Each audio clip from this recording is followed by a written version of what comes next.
பயத்தில் இருக்கிறது திமுக தான். அந்த பயத்தின் வெளிப்பாடு தான் இன்னைக்கு வந்து பாத்தீங்கன்னா விஜயை பத்தி நீங்க தொடர்ச்சியா வந்து இவ்வளவு பயத்தின் வெளிப்பாடா பேசுறீங்க. திரு விஜய் அவர்கள் நடிப்பதை நிறுத்திவிட்டு அரசியலுக்கு வர வேண்டும் என்று முடிவெடுத்ததற்கு என்ன காரணம் தெரியுமா? கோலமாவு கோகிலா பயங்கர ஹிட். யோகி பாபு ஹீரோவா நடிக்க தொடங்குறாரு. அடுத்தடுத்து நடிகர் சூரிய அவர்கள் ஹீரோவா நடிக்க ஆரம்பிக்க போறாரு. சூரிய நடிச்ச படங்கள் பயங்கரமா ஹிட் ஆகுது. சோ இனி நம்ம படம் ஹிட் ஆகாது, நமக்கு போட்டியா யோகி பாபு சூரி போன்றவர்கள் வந்து விட்டார்கள். தமிழ்நாட்டுல ஒரு உச்ச நட்சத்திரம் சார்.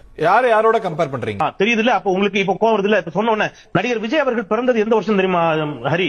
1974 ஜூன் 22ஆம் தேதி நடிகர் விஜய் அவர்கள் பிறக்கிறார். அவர் 1.5 வயது குழந்தையாக தவழ்ந்து கொண்டிருந்த காலம் 1976 ஜனவரி 31ஆம் தேதி. மிசா சட்டத்தில் சிறை செல்கிறார் ஸ்டாலின். இவர் 1.5 வயது குழந்தையாக இருக்கின்ற பொழுது மிசாவை எதிர்த்து சிறைக்கு சென்றவர். அவர் வந்து விஜயை பார்த்து அஞ்சுகிறாரா? இது எவ்வளவு பெரிய காமெடி. அழுது அடம்பிடித்து படிப்பு சரியாக வராத காரணத்தினால் 1992ஆம் ஆண்டு நாளைய தீர்ப்பு படத்தின் மூலம் அவர் அவருடைய தந்தையாரால் அறிமுகப்படுத்தப்படுகிறார். எந்த வருஷம்? 1992. 1989 சட்டப்பேரவைக்குள் சென்று விட்டார் ஸ்டாலின். விஜய்க்கு வயசு இன்னைக்கு 50. ஸ்டாலினுடைய சட்டப்பேரவை அனுபவம் மட்டும் 35 ஆண்டுகள். 7 முறை சட்டமன்ற உறுப்பினர், தேர்ந்தெடுக்கப்பட்ட மேயர், உள்ளாட்சித்துறை அமைச்சர், துணை முதலமைச்சர், மக்களால் தேர்ந்தெடுக்கப்பட்ட முதலமைச்சர் ஆனார். கூவத்தூர்ல உட்கார்ந்து ஆகல. நீங்க ஒரு பிம்பத்தை கட்டுறீங்களே. ஸ்டாலின் அப்படியே நடிக்கிட்டார் விஜய் பார்த்துங்கிறது.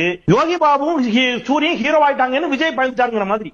என்னது இளைய தளபதி விஜய் தாக்கப்பட்டாரா? ஆமா தம்பி, விஜய் துடிச்சிட்டு இருக்காரு. நீங்க உடனே வாங்க தம்பி.